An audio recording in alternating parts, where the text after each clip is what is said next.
As you come to the close of this workshop, I don't want to recap what you have discussed. I know you have a few other things to discuss, but I want us to pause, take a moment. I want you to feel what has happened here in the last few days. As was rightly mentioned by our MC, it has been a while. Dona ngona balapsar, ngingada may dona wilu takin matintu, baka bimbi takati ko na kami balatikan na ito okay. Baka bimbi to take ownership of what we have and what we own. What we share here is not just policy. We have policies under National Biodiversity Plan, the Convention on Wetlands. Ang guling-guli do kabata. Pat kinamanda yung bula. Libo na kani rongo da tiko kahong beka se era parang takatu na matintuli wiburu. Ninatartigo. How does this relate to me? How does this relate to my vanua? How does this relate to my leadership position? Like I mentioned, we spoke about policies, talk about international initiatives, but these frameworks don't matter.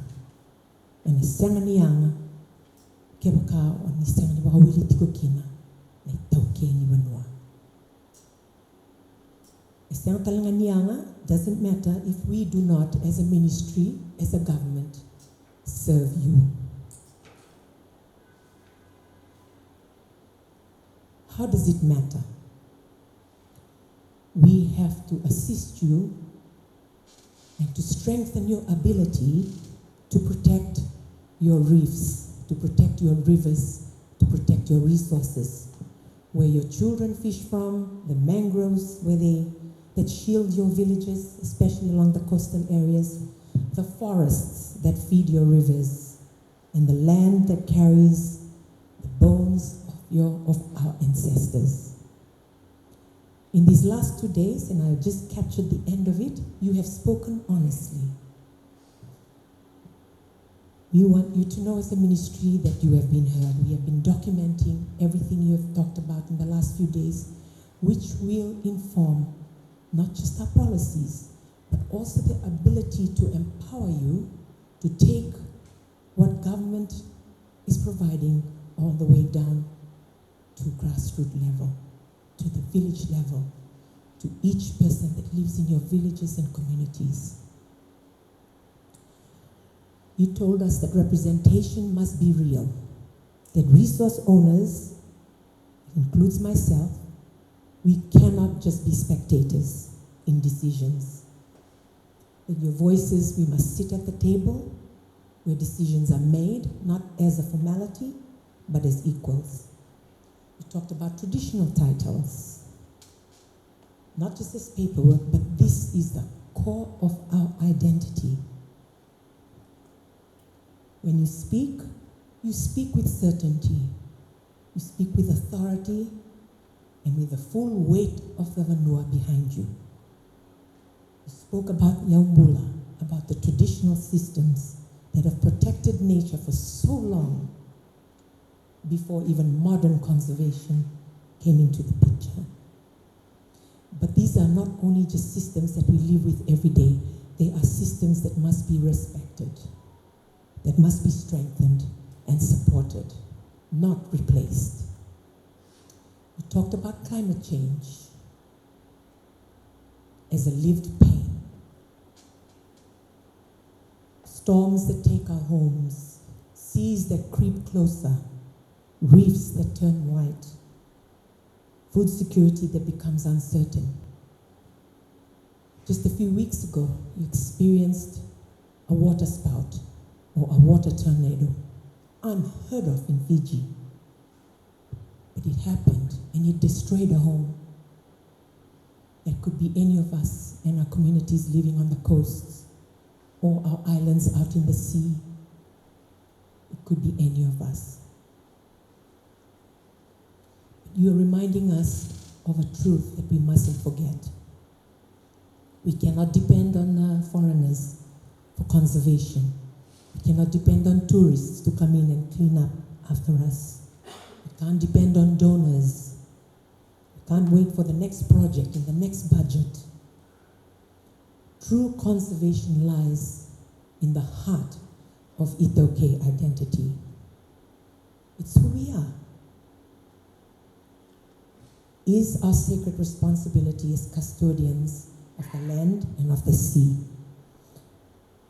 This responsibility doesn't disappear when funding finishes or when visitors stop coming. But you also told us something equally important, that conservation must never come at the cost of our identity, at the cost of our dignity, the cost of our economy, Itoke economy, the cost of food, the cost of livelihoods. Protection of nature must walk hand in hand with the well-being of our families. Decisions about tambu areas, fishing restrictions, bans on certain particular seafood, development limits must be made with communities, not to communities. I know personally because for a number of years there was a constant appeal from the Mbosi Vanua in Kandavu that we lift the ban on Bichdima. It became a very sore point because it was a promise made in the elections, and it took a while for the decision to be made to lift the ban, and it's only a temporary lift for 6 months, and then now there are rules and criteria on how to harvest the Bichdima, which is again taking time, but the 6 months is running. So while there is a desire to drive economic development, knowing that there are traditional ways of conserving Bichdima, there is the complaint, and very valid complaint, that we are being overrun or overtaken by non-governmental organizations, by conservation bodies who are foreign to our land, that are coming in and influencing decisions to come up with these bans that have become unreasonable over time. And this is a complaint we heard over and over from the Vanua. It does cause friction. It causes mistrust. So after being 3 years in government, finally there's a lift on the ban, but only for 6 months. It has to be worked out. But these are an example that I know resonates well with you. When you hear it, you know, yes, that's what I've experienced perhaps in my own province or own area as well.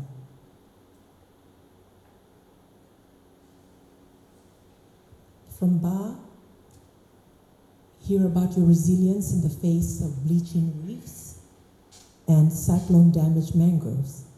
I heard this determination from communities refusing to abandon Yongolingoli, even when recovery feels slow and heavy.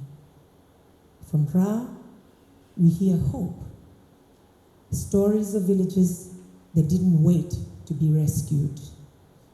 Villages that replanted mangrove seedlings by seedlings year after year until life returned. That's not just conservation, that's leadership. And we as a government and we as a ministry can learn from that.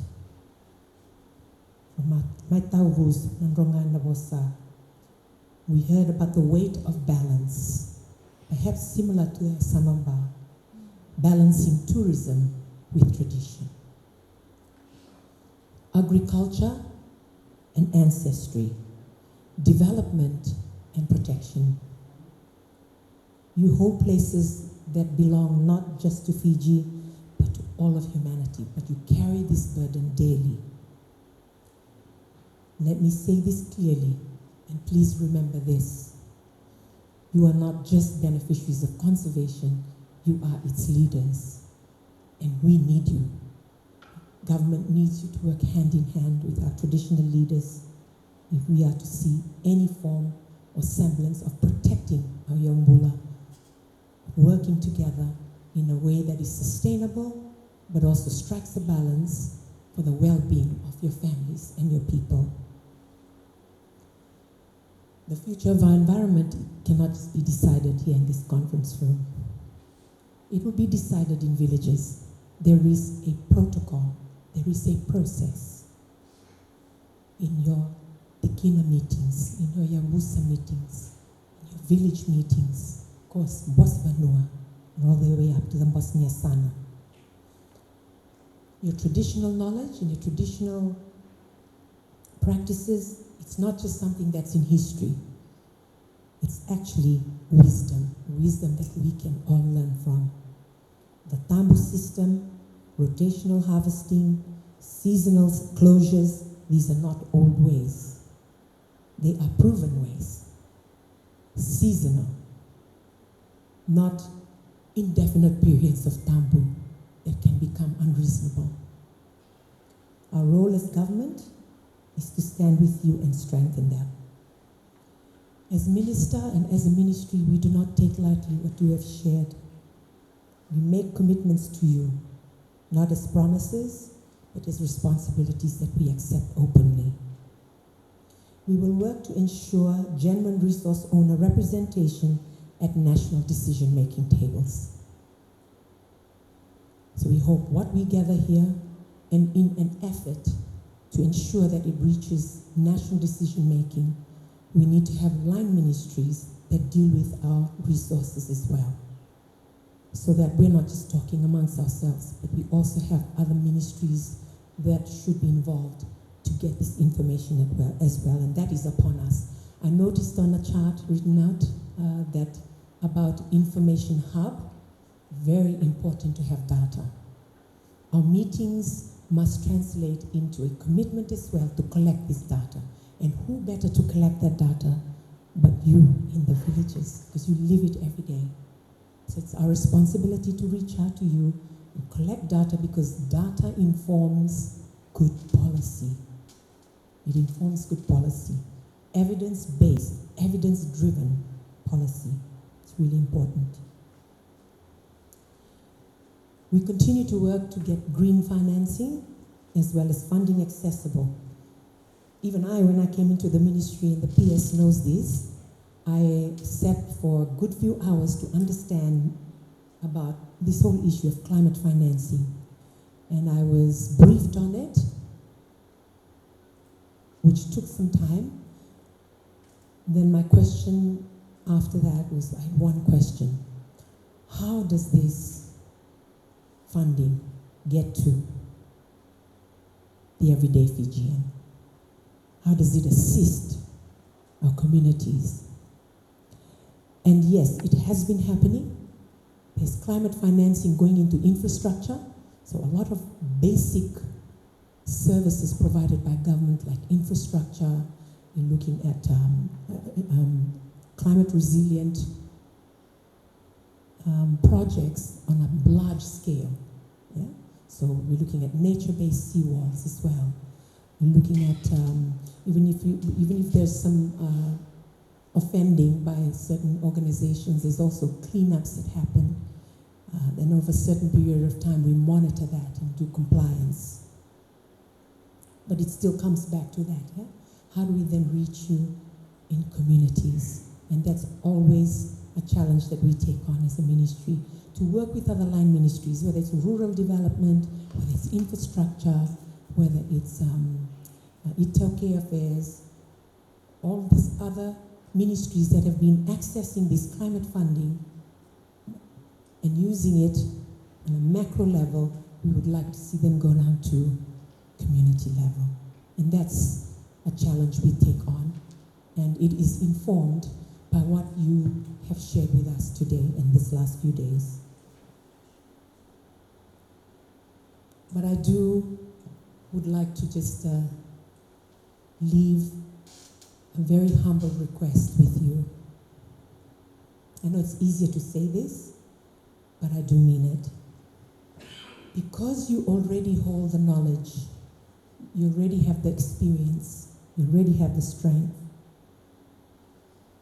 don't wait for government for solutions, because government takes long. And governments come and go. And governments that come and go have different priorities. Document your practices. Organize yourselves. Clear about what your needs are. You will be empowering yourselves as well as the next generation of leadership that will take on from you. Because your children are watching. They're watching to see whether the reefs will still be alive, whether the mangroves will still stand guard, whether the forests will still shelter the rivers, whether Fiji will still feel like home. Our duty is simple and heavy. Leave abundance behind. So we, each of us, are custodians of this earth that we will leave. We will only be here for a short time. Until that day the Lord calls us. It is our next generation and the generation after, our posterity, that will benefit from what we're doing now. We may not see it, we may not feel it, but they will benefit, and they are watching us. When nature is lost, our culture as well is weakened, our identity. When ecosystems collapse, our own dignity too erodes. It's about cultural survival. Kenda na itauke. Nabi nakatatigo misambula tigo nga naman da itobo na nanda bula ba wanua. Nandrewi, nanda marwa na nanda yung bula.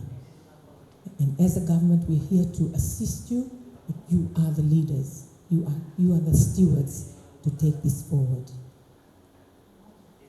I pray your journeys home will be safe as you leave from here. Congratulations on a successful meeting. And I know this will be one of several where we will continue to talk and dialogue. Very important to communicate. May your communities be strong. May your forests flourish and your reefs recover. And you know Kandavu is not too far away.